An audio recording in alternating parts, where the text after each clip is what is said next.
Hello students, my self सलोनी जैन। इस video के अंदर हम इंडियन इकोनॉमी का जो लास्ट चैप्टर है हमारे पास में development experience of India, China and Pakistan, उसको रिवाइज करने वाले हैं। ये चैप्टर हमारे पास में 8 मार्क्स का एग्जाम में आएगा, सो इसको अच्छे से पढ़ के जाना। ठीक है, सबसे पहले इसके अंदर हमारे पास में हमें देखना है कि इंडिया, चाइना, पाकिस्तान, इन सबको इंडिपेंडेंस कब मिली। इंडिया को इंडिपेंडेंस 1947, पाकिस्तान को भी 1947 एंड चाइना को 1949 के अंदर। इसको हम पीपल्स रिपब्लिक ऑफ चाइना भी बोलते हैं।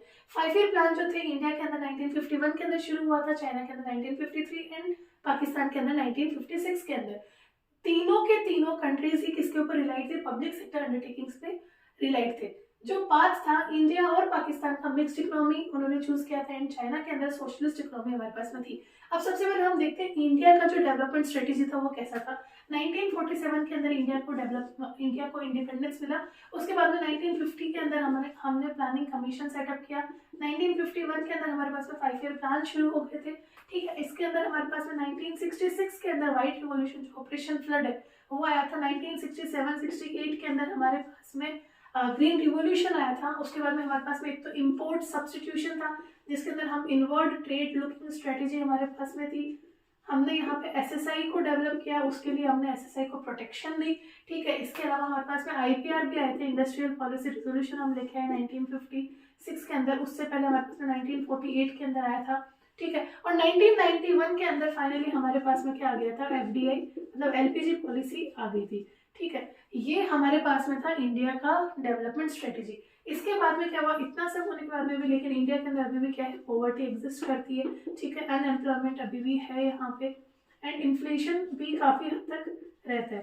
ठीक है, एंड जो गवर्नमेंट है ना उसमें क्या होने लगे था? काफी ज्यादा डेड सोशल वेट बनने लगे था। मतलब जो सोशल वेलफेयर जितना होना चाहिए ना उतना नहीं हो पा रहा था। इनएफिशिएंसी जाने लगी थी, करप्शन होने लगे थे। इसके चलते जो पब्लिक सेक्टर अंडरटेकिंग्स है उनको क्या होना पड़ गया?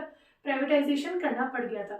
ये हमारे पास में इंडिया का डेवलपमेंट स्ट्रेटेजी है जो हम शुरू के 4 चैप्टर्स के अंदर ऑलरेडी डिस्कस कर चुके हैं। इसके बाद में हमें देखना है कि चाइना का क्या पाथ था। चाइना के पास में सोशलिस्ट इकोनॉमी थी, मतलब कि गवर्नमेंट ही सारे डिसीजंस लेती है, what to produce, how to produce and for whom to produce. जितनी भी जो लैंड थी वो किसकी थी? सिर्फ और सिर्फ गवर्नमेंट की थी। उसका ऑनर कौन था? मोनोपोली किसकी थी? गवर्नमेंट ऑफ चाइना की थी।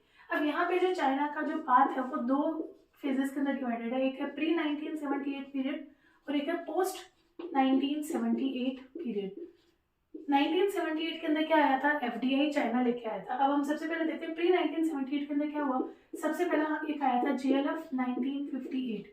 जीएलएफ मतलब ग्रेट लीप फॉरवर्ड चाइना लेके आया था। मतलब चाइना चाहता था कि एक एकदम से वो हाई जंप लगाए, बहुत अच्छा वो प्रोग्रेस लेके आए इंडस्ट्रीज और एग्रीकल्चर के अंदर। इंडस्ट्रीज के लिए उन्होंने क्या किया? हर घर के बैकयार्ड के अंदर इंडस्ट्रीज सेटअप करने के लिए उन्होंने क्या किया? प्रमोट किया। एंड उसके चलते क्या होता है? जो रशियन एक्सपर्ट्स आए थे उन्होंने भी इसके अंदर काफी ज्यादा हेल्प की थी। लेकिन रशियन एक्सपर्ट्स का क्या हुआ कि कुछ डिप्लोमेटिक कॉन्फ्लिक्ट्स हुए चाइना और रशिया के बीच में। उसके चलते जो रशियन एक्सपर्ट्स थे वो वापस से वहां चले गए। तो उसके चलते क्या हुआ? जो इंडस्ट्रियल बेस जो चाइना के अंदर बन रहा था, जो इंडस्ट्रियल रिवोल्यूशन वहां पे चल रहा था, उसके अंदर उसकी स्पीड के अंदर थोड़ा सा स्लो हुआ। ठीक है, वो काफी ज्यादा स्लो हो गया क्योंकि रशियन एक्सपर्ट्स वापस चले गए थे। तो उसके बाद में चाइना ने क्या किया? 1978 के अंदर एफडीआई को इन्वाइट किया था। ये हमारे पास में आया इंडस्ट्रीज का। और जीएलएफ के अंदर एक और चीज थी, वो था एग्रीकल्चर सेक्टर को प्रमोट करने के लिए उन्होंने क्या किया? कम्यून्स बना दिए। कम्यून सिस्टम वो वहां पे लेके आए। कुछ 26,000 कम्यून्स वहां पे बनाए गए थे। ठीक है, अब ये जो कम्यून्स थे इसके अंदर क्या कर दिया कि जो भी स्मॉल फार्मर्स है उन सबको बोला कि आप एक ही जगह पे आओ और एक ही जगह प्रोडक्शन करो ताकि आपका कॉस्ट ऑफ प्रोडक्शन कम आए एंड प्रोडक्शन भी अच्छा देखने को मिले। आइडिया बहुत अच्छा था यहाँ पे, लेकिन हुआ क्या? क्योंकि चाइनीज बहुत ज्यादा नॉनवेज खाते हैं एंड उनका जो भी खान पान था उसके चक्कर में क्या हुआ कि जो वहाँ का जो फूड चेन है वो डिस्ट्रॉय हो गया। ठीक है, फूड चेन इफेक्ट हुआ। फूड चेन के इफेक्ट होने से जो सोइल की फर्टिलिटी वो खत्म हो गई एंड उसके चलते वहाँ पे जो एग्रीकल्चर प्रोड्यूस था वो पूरा का पूरा खराब हो गया एंड वहाँ पे ड्रॉट पड़ गई। ठीक है, वहाँ पे सूखा पड़ गया, फेमाइन्स होने लगे, वो सब होने लगे। तो एग्रीकल्चर सेक्टर जो था वो एक तरीके से काफी ज्यादा पीछे हो गया था। इसके बाद में यहाँ पे प्री 1978 के अंदर हमारे पास में आता है ग्रेट प्रोलेटेरियन कल्चरल रिवॉल्यूशन, जो कि चाइनीज कम्युनिस्ट पार्टी जो उस वक्त थी वहाँ पे उस वक्त चेयरमैन कौन था? माओ जेडोंग। 1965 से लेकर 1976 तक क्या चल रहा था वहाँ पे? ग्रेट प्रोलेटेरियन कल्चरल रिवॉल्यूशन चल रहा था। इसके अंदर क्या था? जो भी स्कूल गोइंग स्टूडेंट्स हैं, जो भी प्रोफेशनल्स हैं, जो भी जॉब करते हैं, उनको क्या किया? और ज्यादा अच्छी स्किल्स और ट्रेनिंग्स दी। एक तरीके से वोकेशनल ट्रेनिंग दी ये जो रिसेशन आया था, एग्रीकल्चर सेक्टर खराब हुआ, उसके बाद में जो रिसेशन आ गया, इंडस्ट्रीज के अंदर भी रशियन एक्सपर्ट्स वापस चले गए। इस रिसेशन से बाहर निकलने का एक ही तरीका था और वो था यहाँ पे इनका ग्रेट कल्चरल रिवोल्यूशन। ठीक है, इसीलिए इसको माओइज्म थ्योरी भी बोलते हैं यहाँ पे। इसके बाद में 1978 के अंदर क्या हुआ, एफडीआई आ गए, एफडीआई इन्वाइट कर दिया। अब यहाँ पे दो फेजेस के अंदर डेवलपमेंट हुआ। फर्स्ट फेज के अंदर क्या किया, कम्यून्स को वापस से खत्म कर दिया एंड सबको इंडिविजुअल लैंड होल्डिंग दे दी। अभी भी ऑनरशिप किसके पास है, गवर्नमेंट ऑफ चाइना के पास में ही है। एंड यहाँ पे क्या हो रहा है, जितने भी जो टैक्सेस है, मतलब जो भी कमाया है उस पर्टिकुलर एग्रीकल्चर लैंड के ऊपर, उसमें से जो भी टैक्सेस है वो पे करके आप रेवेन्यू रख सकते हो, ऐसा वहाँ पे अलाउड हो गया था। सेकेंड जो था, इंडस्ट्रीज के लिए क्या हो गया, पहली चीज तो एफडीआई वहाँ पे आ गई थी। ठीक है, एफडीआई आ गया तो बहुत अच्छा इन्वेस्टमेंट आ गया था। दूसरा, प्राइवेट सेक्टर को भी काफी हद तक गवर्नमेंट ने आगे होकर काम करने की परमिशन वहाँ पे दे दी थी। अब यहाँ पे ड्यूअल प्राइसिंग मैकेनिज्म था।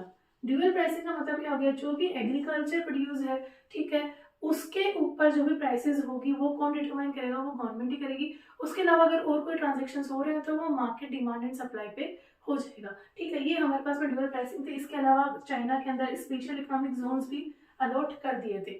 एक और चीज थी, चाइना के अंदर वन चाइल्ड पॉलिसी को ऑप्ट किया था। वन चाइल्ड पॉलिसी के चलते चाइना की जो ग्रोथ रेट थी, पॉपुलेशन ग्रोथ रेट, जो एनुअल ग्रोथ रेट थी, वो काफी हद तक कम हो गई, एक तरीके से हाफ ही हो गई थी। ठीक है, इसको फिर बंद करना पड़ गया, वन चाइल्ड पॉलिसी को हटाना पड़ गया, क्योंकि इसकी वजह से काफी ज्यादा इश्यूज आने लगे थे। इसलिए इसको फिर बाद में 2016 के अंदर इसको हटा दिया। अब हमारे पास में लास्ट बचता है पाकिस्तान की डेवलपमेंट स्ट्रेटेजी क्या रही थी। देखो, पाकिस्तान को इंडिपेंडेंस कब मिला, 1947 के अंदर। इसके अंदर 5 ईयर प्लान 1956 के अंदर शुरू हुआ था। यहाँ पे भी पब्लिक सेक्टर अंडरटेकिंग्स पे ही रिलाइड था एंड मिक्स्ड इकोनॉमी थी। हमारी तरह यहाँ पे भी इंपोर्ट सब्स्टिट्यूशन था।